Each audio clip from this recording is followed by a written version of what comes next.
Well, good morning. I'm about to get going, continue on the 4 miles to Fradley Junction, then I'm going to turn left onto the Trent Mersey.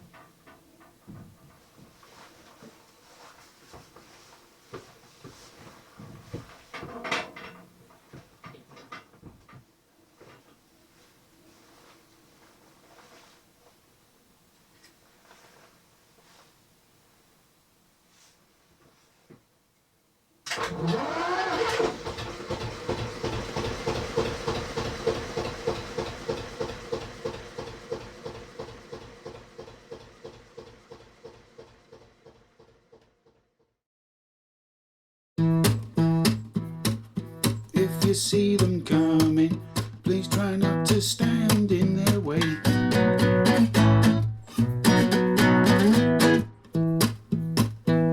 'Cause Aslan and CHG are passing through, but where they're headed they wouldn't say.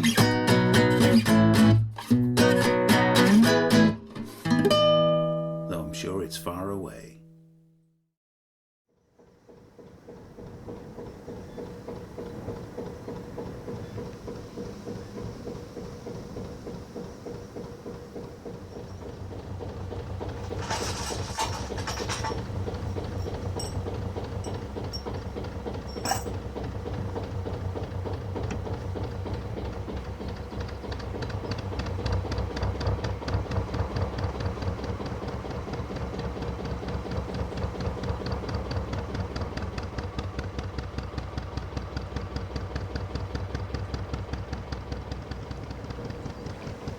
On to Fradley Junction then. It's dry and occasionally sunny, but the wind is here and it's a bit stronger than yesterday. I anticipate the canal is going to be quite busy, so together with the wind, navigation at times could be quite interesting.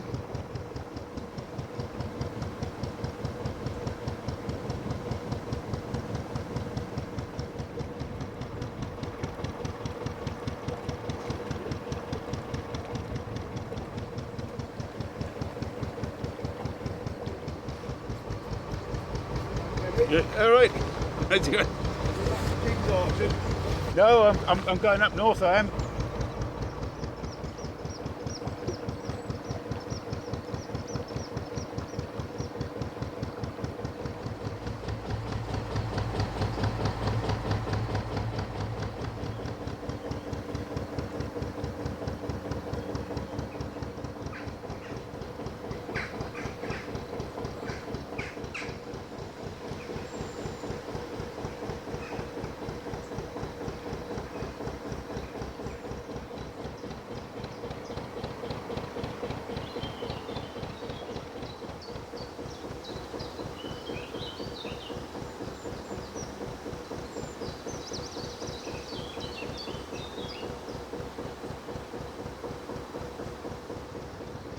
I thought this chap was turning around, but he's not. He's mooring up on the left here.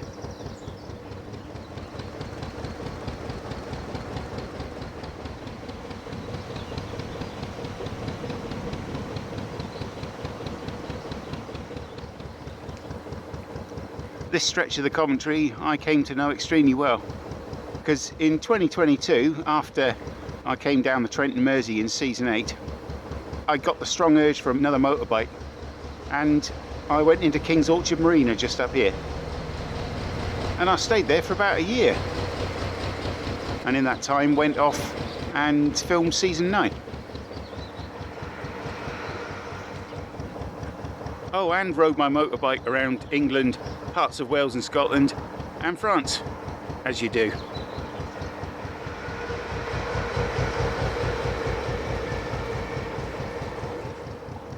So the Coventry Canal has been home to me for, well, just over 2 years.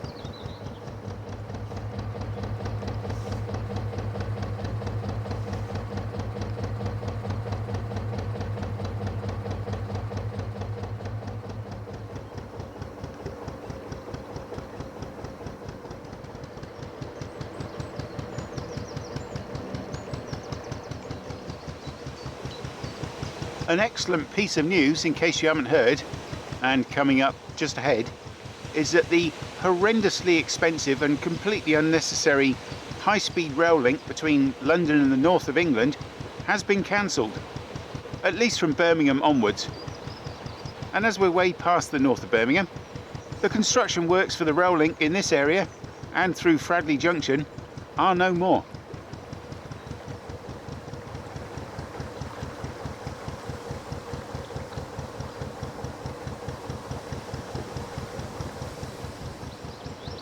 Many houses were compulsory purchased and boarded up, demolished in order to construct the high-speed rail link.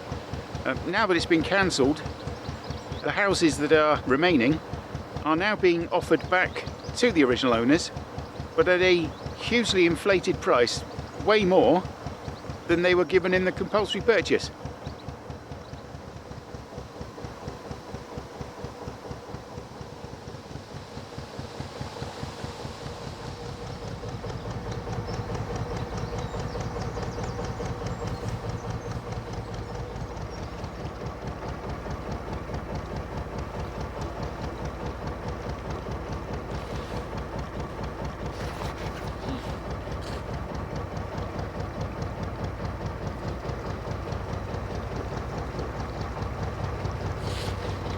Right.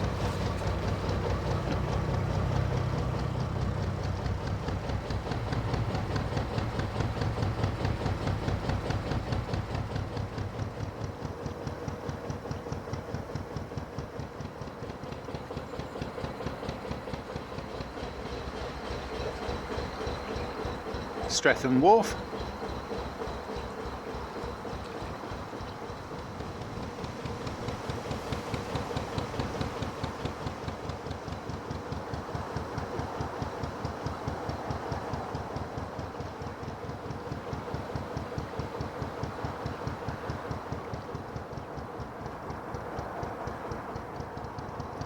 A great place to stop for supplies, but currently I'm okay for diesel and gas, and I definitely don't need coal, not this time of year.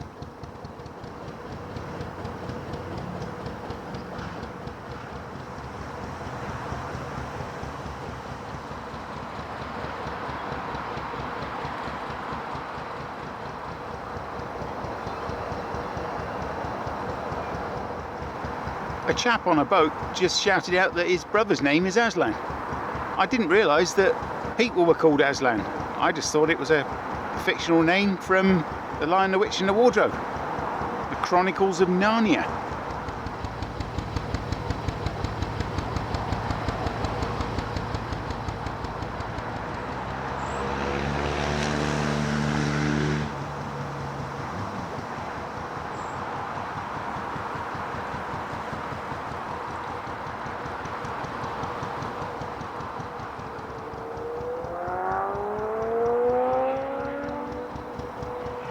Bridge 87 and about 3 miles to Fradley Junction. When I get there, I think I'll fill the water tank, chuck some rubbish and pop down to the Laughing Duck Cafe for a nice decaf latte. Blimey, that's about the 5th take trying to say all that.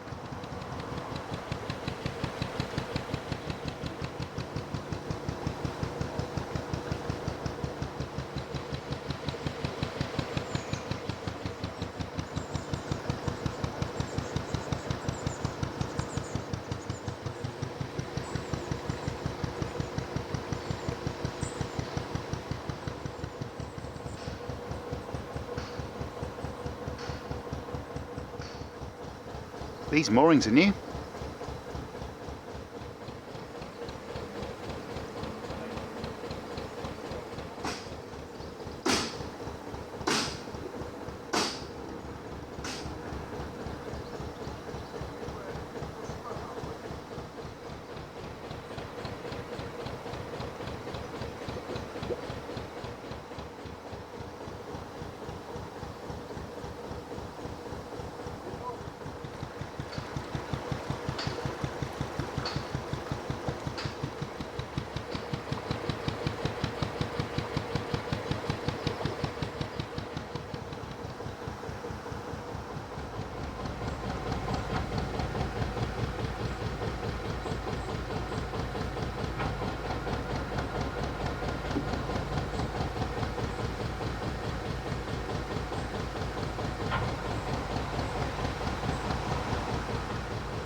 aluminium, so we're very light, Right. which means on tick over we can't steer. Flip it. Right. Okay. Well, not very much. Wow.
The hangars on the now disused Fradley airfield, and which signifies we're only around half a mile from Fradley Junction.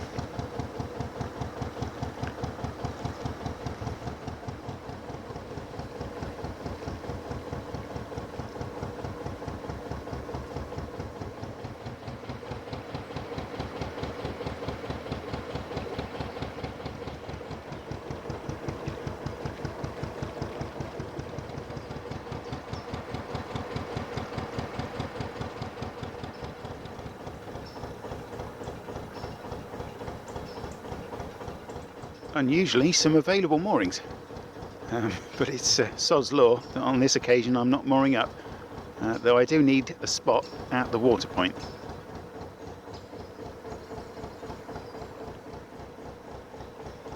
And the water point's down there.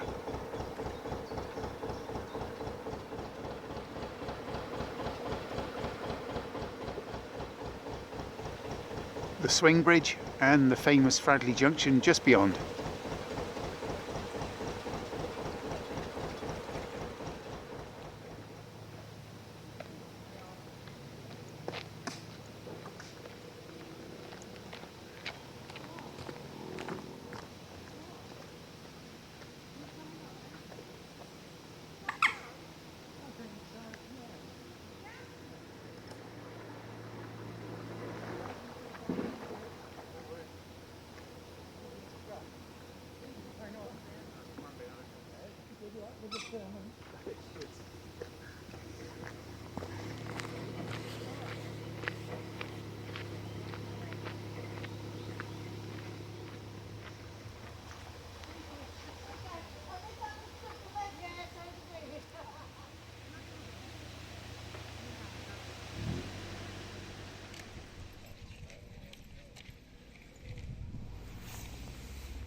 better.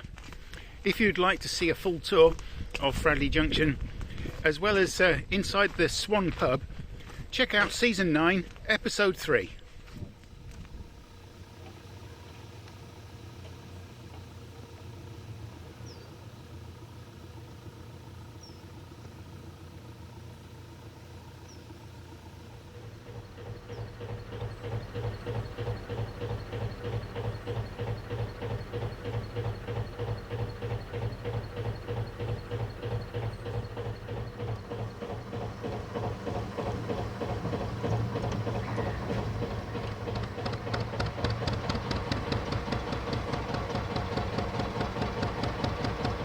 Water filled, rubbish dumped, and coffee drunk.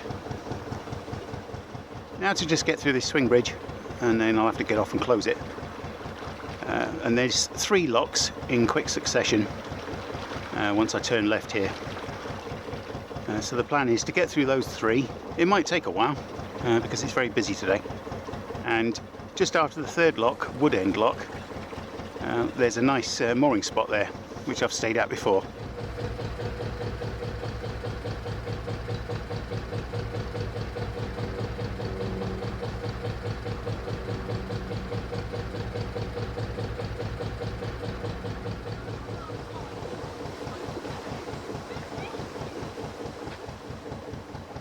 If you turn right on the Trent Mersey, you end up going down to Coventry Junction, and then the River Soar, or you can head up the River Trent. But it's left for me along the Trent Mersey towards Rugeley and Great Hayward Junction.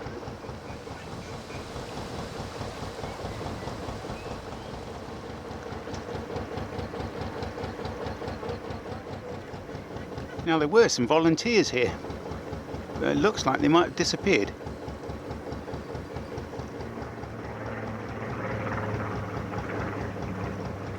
First lock then, and here we have what is without a doubt one of the worst lock landing areas on the network.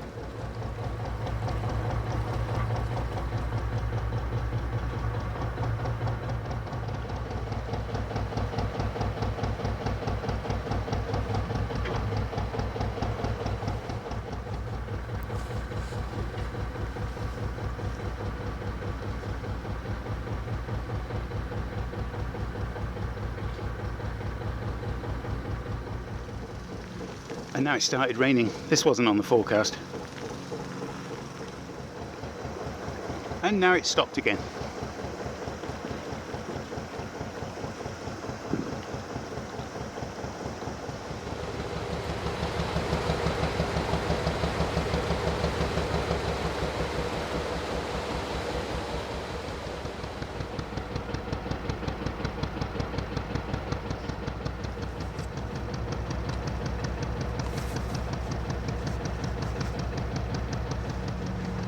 And they've left this one open for me.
Thank you. Still letting me know there's oil in the engine. It's always good to know. That's my excuse anyway. Yeah, if it stops being blue, you know you need to tell me. Yeah, if it stops smoking.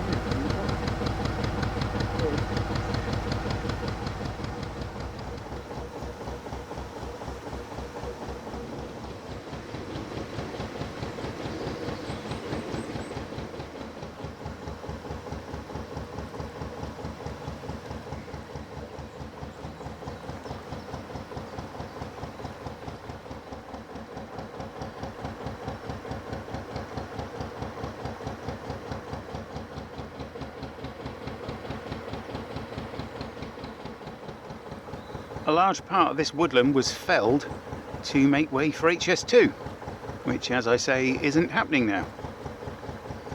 Criminal. An absolute travesty. Shame on you. Shame on you. Shame.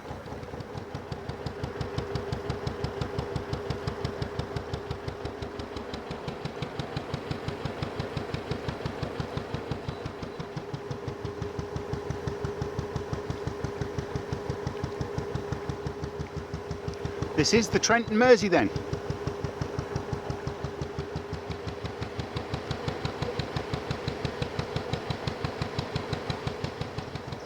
Wood end lock just around this corner, and from memory it used to be very difficult not only to tie up but also to enter the lock due to a lot of silt. But I do remember reading last year that it was dredged, so you never know.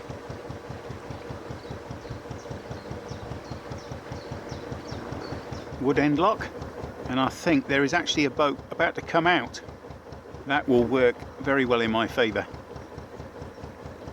And theirs, of course, because they won't have to close the gate. Ah, Lady Fortune smiles down again.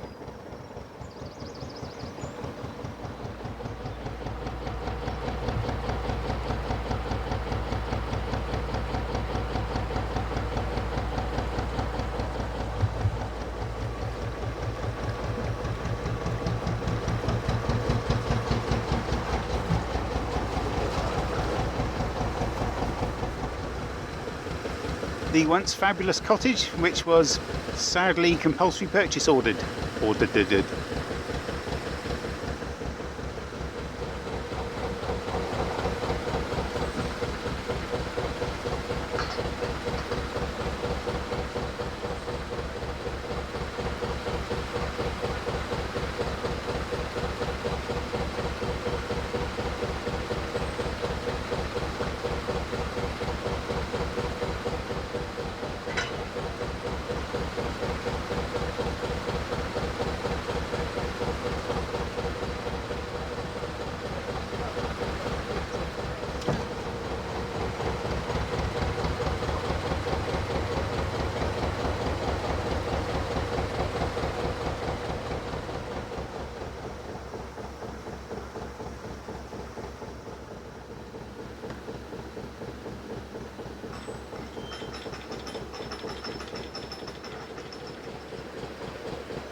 Very kind, pleasant gentleman there.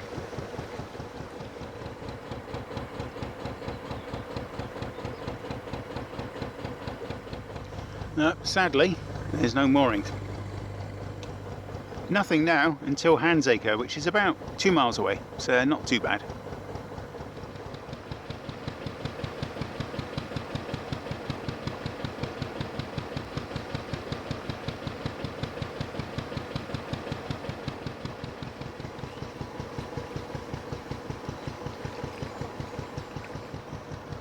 The gentleman back there who did the lock for me, he was telling me that the outboard motor on his boat, he'd owned it for 14 years. And one morning he got a phone call from a friend who said, "Have you had the engine taken off for a service or whatever?" And he said no. Turns out someone had stolen it. And as he'd bought it 14 years previously, the insurance company only gave him £300. He bought a new one which cost him £3,000.